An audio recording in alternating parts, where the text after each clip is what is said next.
Halo, ketemu lagi dengan saya Adrian Yaman Pratama.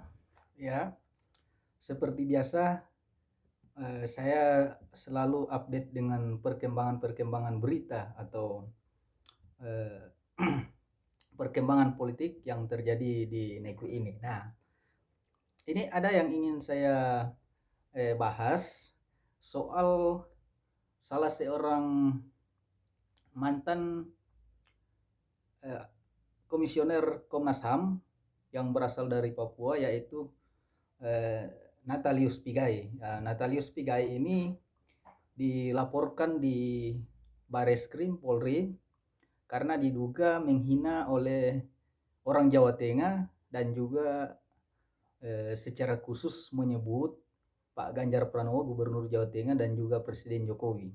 Nah, beliau diduga menyebarkan rasisme terhadap orang Jawa Tengah itu lewat akun Twitter beliau.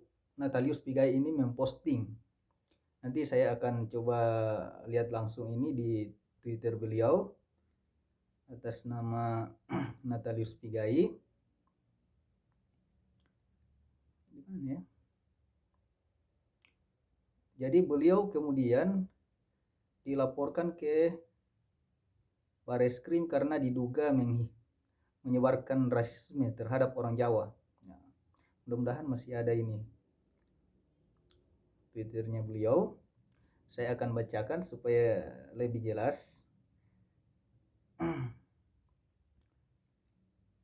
Sebab saya memang apa namanya selalu tertarik mengikuti perkembangan-perkembangan politik di negeri ini, dan juga termasuk ini saya coba cari dulu kalau ini masih ada. Ini terakhir 5. Ini masih, ini ada disertai dengan video. Jadi saya bacakan ini tweet beliau 5 hari yang lalu.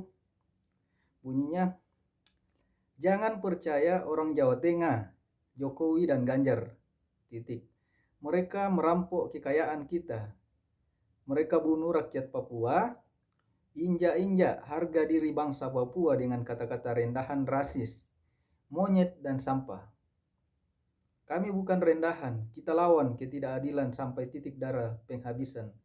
Saya penentang ketidakadilan. Begitulah kira-kira pernyataan beliau di Twitter beliau, Natalius Pigai. Kemudian ini dianggap dan diduga menghina orang Jawa Tengah.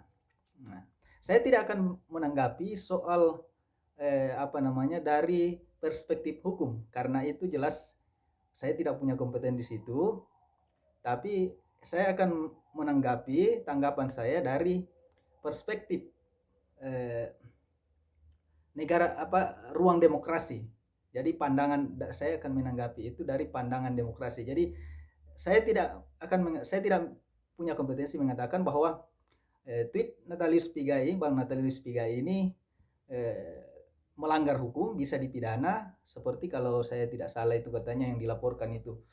Ada beberapa poin yang katanya dilaporkan oleh relawan, ya mungkin relawan Pak Jokowi atau relawan Pak Ganjar juga.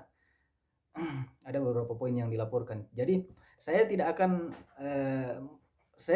punya kompetensi mengatakan bahwa ini masuk kategori pidana, tapi saya akan menanggapi dari perspektif atau pandangan saya dalam konteks negara demokrasi dan ruang demokrasi. Jadi menurut saya ini kan aksi saling melapor ini bukan hanya kali ini. Jadi sejak rejim kepemimpinan Pak Jokowi ini, khususnya di periode kedua ini, bahkan dari akhir-akhir periode pertama itu memang sangat sering terjadi aksi saling lapor.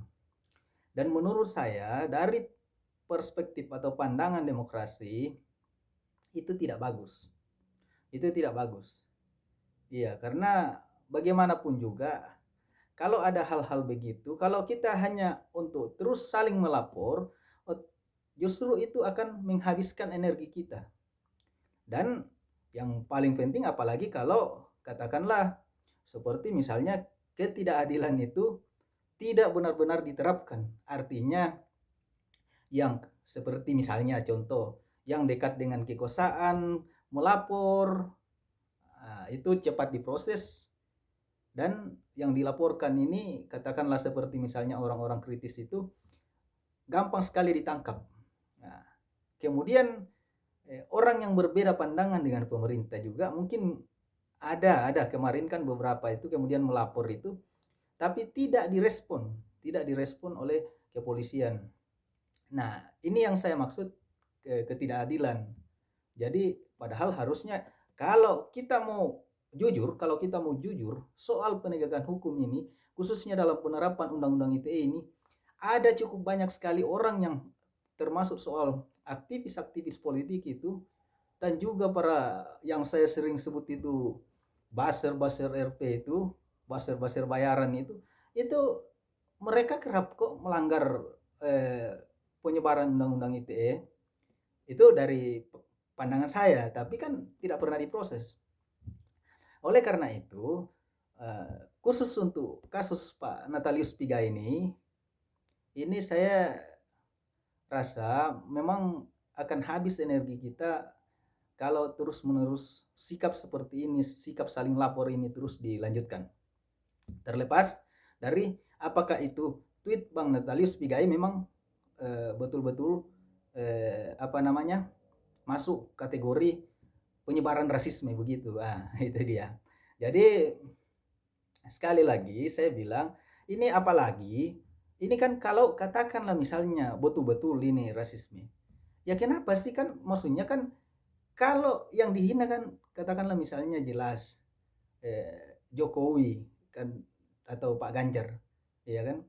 Kan di situ namanya yang disebut.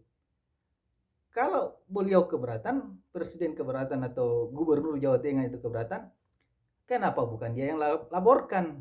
Ya, ini yang terjadi belakangan ini, yang sering terjadi ini justru malah rakyat versus rakyat. Jadi saya melihat ini ada anomali demokrasi atau fenomena yang tidak terjadi di masa kepemerintahan Pak SBY. Menurut itu waktu itu saya sudah mulai mengikuti perkembangan politik di zaman Pak SBY itu, memang kita benar-benar di fase demokratis waktu itu. Jadi orang kemudian kritis, bahkan orang-orang PDIP juga yang kemudian sangat kritis terhadap kepemimpinan Pak SBY itu nggak pernah ditangkap. Nah, itu dia. Jadi, tapi belakangan ini, khususnya di rejim Pak Jokowi ini kan orang-orang yang katakanlah tokoh-tokoh politik yang menurut saya namanya pejabat itu memang wajib dikritik. Ya. Kenapa wajib dikritik? Karena dia adalah pejabat publik dan dia terkait hidup banyak orang dan seluruh bangsa ini kalau kita bicara soal presiden misalnya.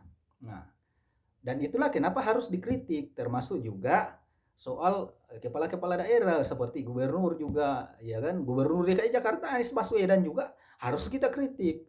Yang namanya pejabat harus dikritik karena mereka mengelola uang rakyat dan digaji pakai uang rakyat. Itulah kenapa saya selalu bilang bahwa yang namanya pejabat itu harus dikritik.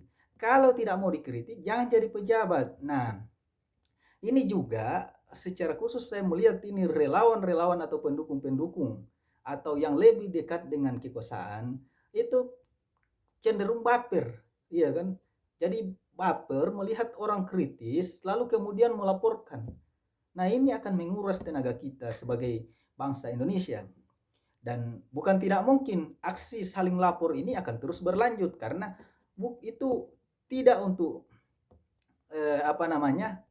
mempersatukan kita, tapi justru terus mempecah belah masyarakat Indonesia. Jadi sekali lagi, kalau katakanlah Twitter Bang Natalius Pigai ini, tweet Natalius Pigai ini memang tulisannya beliau ini memang masuk kategori pelanggaran hukum seperti yang dituduhkan, ya kita tunggu saja penegakan hukum, karena terus terang saya juga masih bingung itu melihatnya, meskipun sebetulnya kalau kita kritik juga kan, orang kan kritik juga beda-beda, masih ada cara-cara yang lebih bijak, lebih halus lagi. Nah, banyak yang mengatakan bahwa tweet Bang Natalius Pigai ini memang sangat kritis dan tajam, tapi oke lah itu kan pandangan. Jadi menurut saya no problem, tidak ada masalah kita berbeda pendapat itu.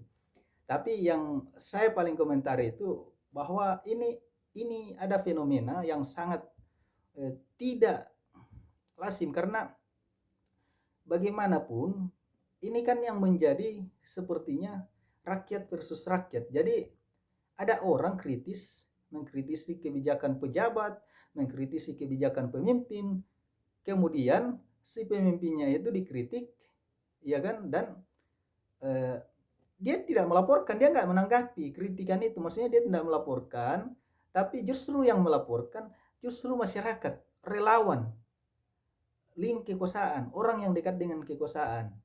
Nah, ini yang sangat berbahaya. Jadi menurut saya kalau aksi saling lapor ini terus kita lanjutkan, itu sangat tidak bagus untuk sangat tidak sehat untuk perkembangan ruang demokrasi kita. Oleh karena itu saya selalu berpikir bahwa kita harus tetap memelihara ruang demokrasi ini, kita harus tetap memelihara dialog dan juga soal cara kita mengkritisi pemerintah jangan sampai diberangus, karena belakangan ini memang saya melihatnya bahwa cenderung pemerintah ini sangat anti kritik, meskipun kerap dibantah bahwa tidak ada itu anti kritik, tapi faktanya banyak aktivis-aktivis yang kemudian dilaporkan dan ditangkap, dicari-carikan kesalahannya karena dianggap sangat mengkritisi pemerintah. Jadi sekali lagi menurut saya kasus Bang Natalius Pigai ini mudah-mudahan yang terakhir terjadi saling lapor, terlepas dari dalam konteks apakah itu pelanggaran hukum atau enggak, itu saya nggak bisa berkomentar karena saya tidak punya kompetensi di situ. Tapi sekali lagi bahwa inilah pandangan saya dari perspektif ruang demokrasi, dan saya sangat adalah orang yang sangat demokratis dan sangat menyukai perbedaan pendapat. Sekian dan terima kasih.